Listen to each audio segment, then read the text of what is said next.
It has been 1,000 years, but welcome back. My name is Lauren, and this is Crows Before Bros, a channel that I run with my best friend Randy, where we talk about books. We just gab. We're not scholarly. We are crazy.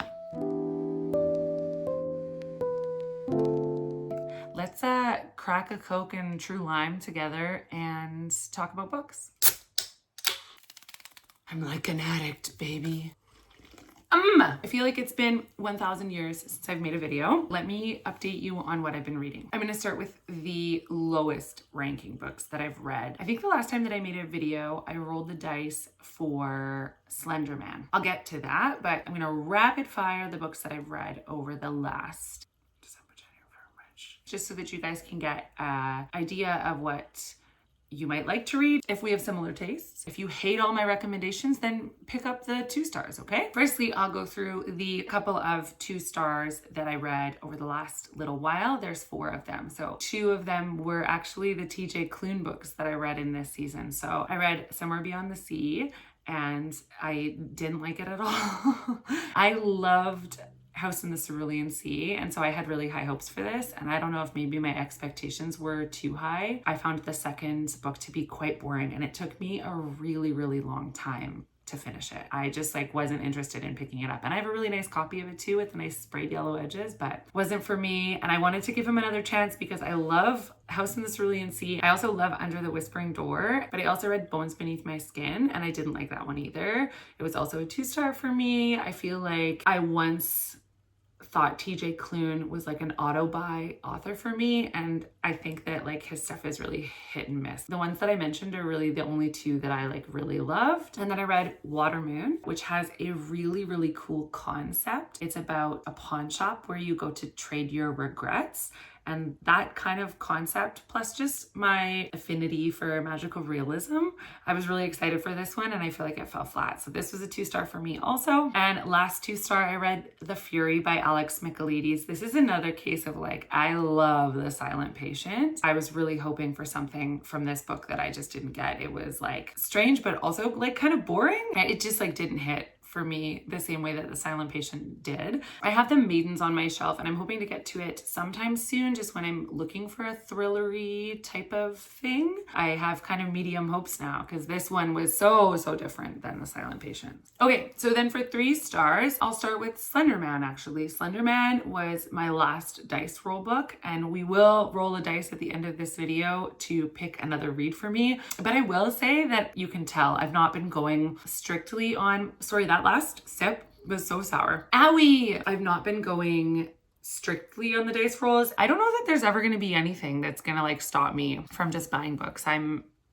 relentless. I'm going to continue to roll the dice just to kind of help me get through some of the physical TBR that I have and has been sitting on my shelf for a long time, but I'm not going to limit myself to just that. I don't think. I'm such a mood reader. I want to kind of just read what I feel like in that moment. Anyways, 3 stars. It was good, and there were parts of it that were genuinely creepy. It was kind of meh. The way that it's written, I think, lends itself to being really atmospheric. News articles about what's happening, and then also the perspective of the main character. And I think that adds to the eeriness of it. But it was good, but it was fine. Other 3 stars for me were Graveyard Shift by ML Rio. This was another kind of disappointment for me. ML Rio is the author of If We Were Villains, and that's one of my favorites. This one was kind of just boring, honestly. It's really short, so if you're looking for a book that's just doesn't take a lot of time, doesn't require a lot from you, it's one that you can snap through in no time at all, but it was just fine. It's been a very long time since I've made a video, and so some of these books you'll notice are Christmas books. The last 3-star on this list is Merry Little Meat Cute. It was also fine. I think just forgettable. There were parts of it that were really cute. Definitely had some good steamy scenes, but I would say compared with some of the other romance books that I'm going to mention as the stars go up here, just kind of fine. Okay, 4 stars.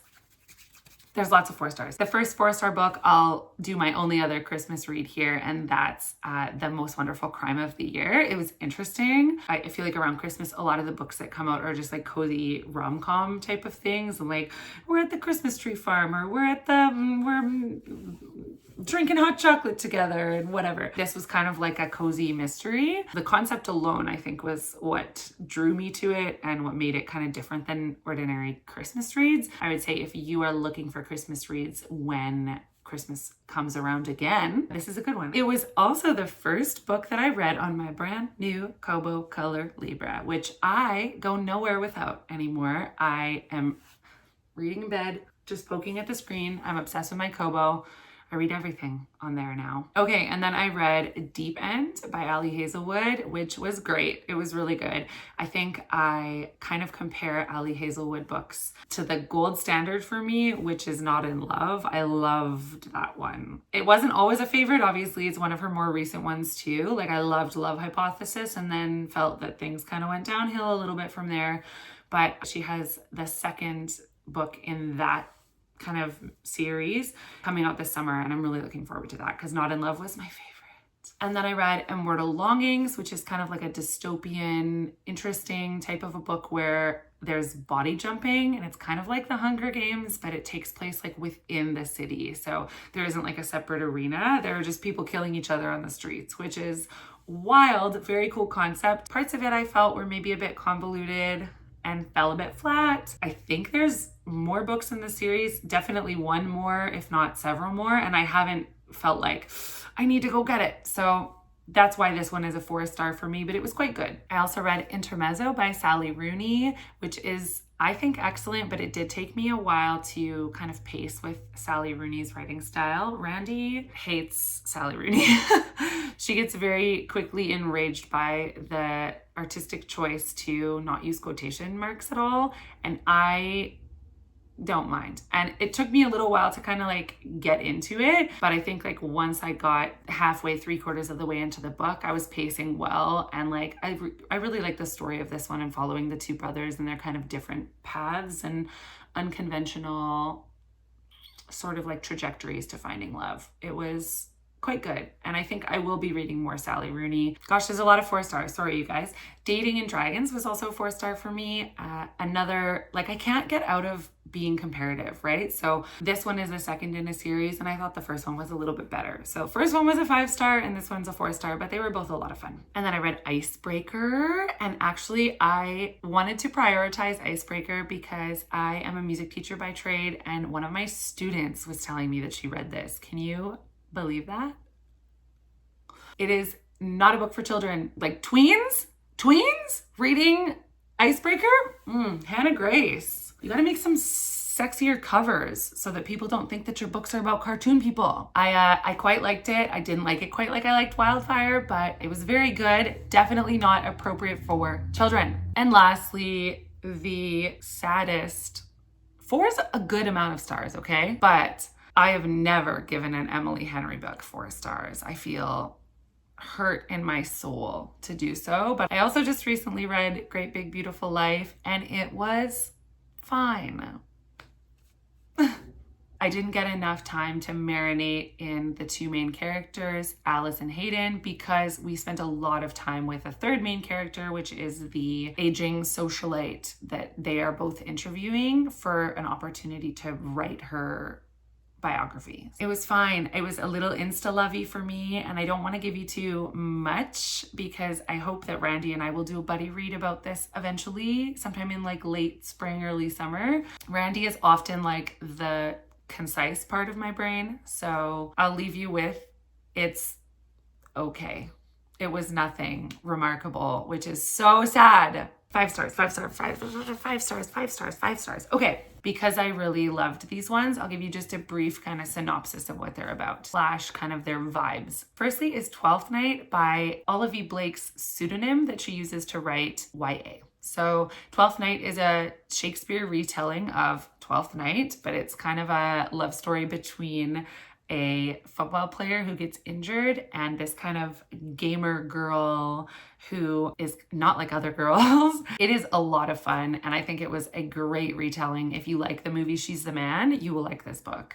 And this is an appropriate one for teens. Dorky and kind of like fun YA romances tend to be my favorite. I really love like the Once Upon a Con series by Ashley Poston. And yeah, if you're kind of looking for something like that, this will hit for you for sure. Okay, I also read Cello's Gate by Maurice, am I saying this right? Africh? You made a post about this and I just don't remember. Maurice is a dear friend of mine on Instagram. We're Instagram pals, and this is his first novel, his debut novel. And I think, like, gosh, for a debut novel, I'm like blown away by how good this book is. It's a sci-fi adventure book. It feels like Firefly. If you're a Firefly fan, I am a Firefly fan, and it has kind of like Infinity Stone elements. It's very, very cool. I was grateful to actually be on the ARC team for this, and it's one of the best ARCs I've ever read. So I would super, super suggest you pick it up. And it sounds like there's going to be more of them. So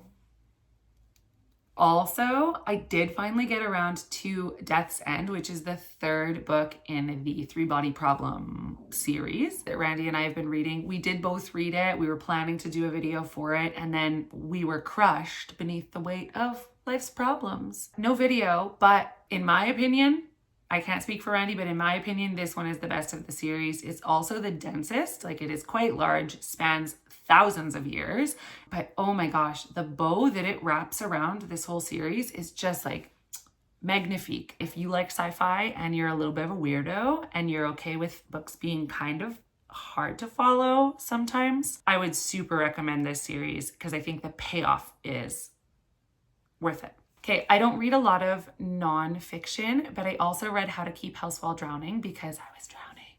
It's like a short, snappy read on how to get a better handle on your household chores and not feel shame about things getting away from you. I thought it was great. It was short. I would say it's especially accessible for people with ADHD and anxiety, like me. If you are feeling overwhelmed, this is a good book to try. I've never seen a book do this before, but there's also kind of a short way to read it and a long way to read it. So you can read the book cover to cover like normal, and there's also instructions to like skip to here for the shorter version of the book. So it's super, super accessible. Definitely 5-star for me. I would super recommend it. Again, I don't read a lot of nonfiction, so most of my recommendations are like dragons and smut. If you want a book to feel better about yourself, about not being able to handle your chores, read it. Then I also read Sunrise on the Reaping, which I cannot speak highly enough about.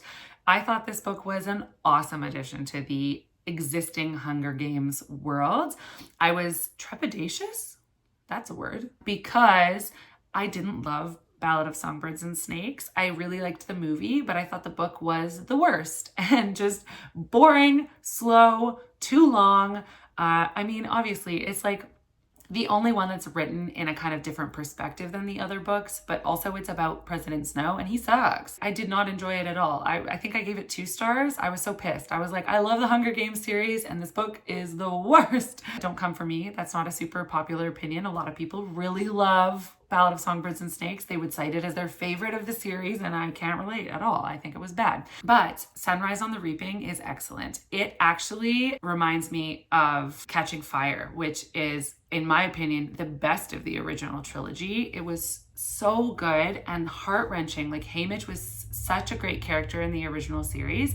So to see his prequel to the original trilogy was so... I think it added so much to the story, and it's super consistent with the original trilogy. For writing these books so far apart, I'm like blown away by Suzanne Collins' ability to weave the stories together. Okay, and then lastly for 5 stars is another romance novel. This is First Time Caller by B.K. Borison. The main character is a single mom, and her daughter is tired of seeing her be unhappy, and so she calls into this late night radio station which has a dating, a love advice kind of channel, and basically is like, hey, I want my mom to get some, what should I do? And so then it ends up being this fun adventure of like trying to find Lucy, the main character, some dates so that she can not be lonely anymore. And it is so cute. All the main characters are so lovely and the love story is great. Sometimes there were moments where I was like not following what was happening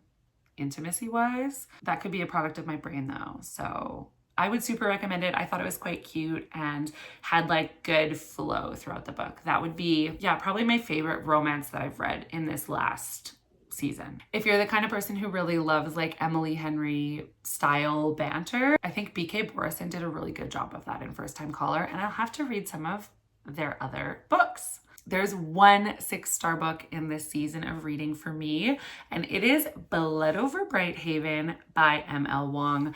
I loved this book. I was on the edge of my frickin' seat reading it, and I read it on my Kobo, and then I immediately went and I picked up a copy with the nice red sprayed edges because I am obsessed. It was so good, and I think had great commentary on like complacency and how we can, not we necessarily, but how the powerful can be very easily corrupted for their comfort.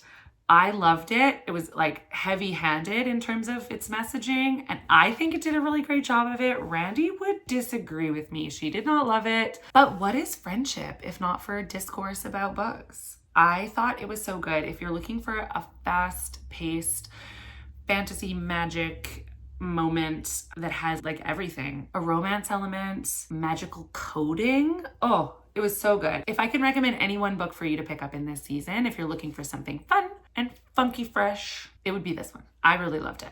Okay, so for things that I've been up to over this last little while, other than the books that I have shared about here, I am currently reading Mistborn. I'm almost done. I'm in like the 4th sort of chunk, and it's starting to get really, really good. I'm loving it so far. I really like Brandon Sanderson. I haven't read a ton of his work yet, but everything that I have read, I've been like, hell yeah. Finally did get around to Mistborn, and I can't speak fully on it yet because I am not done, but it is starting to speed up. I have a few books on the horizon as well that I'm really looking forward to reading that I can hopefully share with you so soon. Also, dare I say that A Court of Mist and Fury is sitting on my night table, and I'm about halfway through, and I just don't care. It's so long and nothing is happening. Don't come for me. I know it's really popular and everybody says like the second book, oh, it gets so good in the second book. And I'm like, but when? Like I'm so many chapters into it already, and it's been sitting on my bedside table for like 3-4 months now. I don't care. I may see it through if I'm feeling really motivated, but I think probably unless the back half of the book really wows me, I may just tap out. I don't know if it's for me. Like, I don't know if Sarah J. Maas is for me. Anyway, that's where I stand on books that I'm currently reading. I'd like to do a reread of some of my favorites coming up soon. I've been feeling the itch to read Looking for Alaska again. So I might do that as we kind of get into the summer, read some of my old summer-ish faves. Other than that, lots of work. We're getting close to June, which is when I'm in a big production. Randy and I actually dance together, and we do these productions with each other every year, and rehearsal schedule is dense. And so yeah, it's just been really busy. I haven't had any time to do much of anything. I do a lot of my reading like first thing in the morning when I wake up or right before bed, and sometimes that means eating up tons and tons of chapters, and sometimes it means reading 3 pages and then falling asleep. So ultimately it's just been like a really busy season with work and running a business and all kinds of stuff. And also being an author, I guess this is a book that I'm a part of. Classic Conversations also just came out on World Book Day, and I feel honored that I have a story in it. It's called Curious Friends. Let me show you. So just my little book. It's 26 pages or something. It's just a short story, just under 6,000 words, and it is a retelling, well, kind of a retelling. It's a peek into what things would look like if Dorothy from The Wizard of Oz fell down the rabbit hole and ran into Alice. So that's my submission to this book. This Classic Conversations is full of submissions about classic stories, so stories that are in the public domain. Yeah, there's all kinds of cool stuff in here. Robin Hood and Phantom of the Opera. There's something for everybody. So I would super suggest picking up Classic Conversations on Amazon. I hate to recommend Amazon, but that's the place to get it, and all of the proceeds go to local literacy programs. So they're being donated to like our town's local library. So if you are into classic literature, there's some great stories in here, and mine is one of them. So please Check it out. But yeah, so if you're wondering where the hell I've been, that is where the hell I've been. Oh shoot, and one last thing. Let's roll the dice. Let's roll the dice in a very casual manner. Will you guys just trust me if I roll the dice? I'm just gonna roll it and you guys are gonna trust the number that is on the dice, okay? I actually don't know what numbers have even been taken yet. So, dice roll. 4!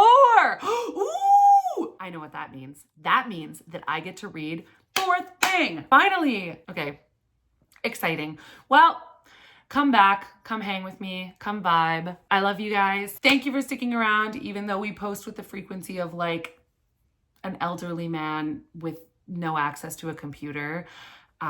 We can't wait to see you. Love you so much. Like, comment, subscribe. Go Oilers.